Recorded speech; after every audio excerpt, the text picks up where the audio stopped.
part of our mission to help people. Anyone who's hurting or they feel like they've been left out, God has a plan for us. What'd he tell you to do this time? Jesus keeps taking me higher and higher. Jim will preach, and I'll sing. She continues to talk about being in the business of healing versus, pointing out who's going to hell. Talk to me about kind of the importance of faith and where she puts that within people, her humanity.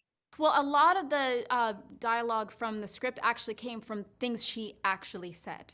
She didn't ever wanted to be a courtroom. She wanted to be a hospital. She was interested in healing those who felt like they were carrying hurt inside them. The actual line we say with the Falwell is, we're all just people made out of the same old dirt, and God didn't make any junk. Like all of that, there was something about her that was so accepting and open. She believed that everyone was worthy of God's love and God's grace, and that to me was why I wanted to make the film.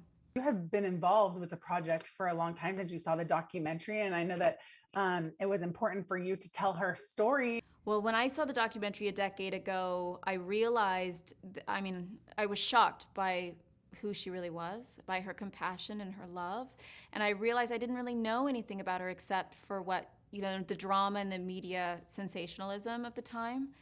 So I wanted to tell her true story. That started my journey of learning about her, I think. And I wanted to share this film with a new generation of people who may not have known her, not just for her children and her legacy, but also for the LGBTQ audiences that she wrapped her arms around at the same time while her conservative evangelical community was turning their backs on them during the AIDS epidemic.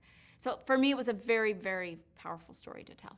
Jim and Tammy Faye were both such innovators when it came to thinking outside the box and kind of disrupting the norm, even down to the idea of, including puppets within their act because it would bring the children in, which is still true of many businesses today. So maybe talk a little bit about their thinking. Yeah, well, and this actually too was taken straight from something I saw Tammy say. She said, listen, I was just she was making puppets and doing the puppet shows, and the children were loving the puppets, and then the parents were going to the sermon and watching Jim, preach.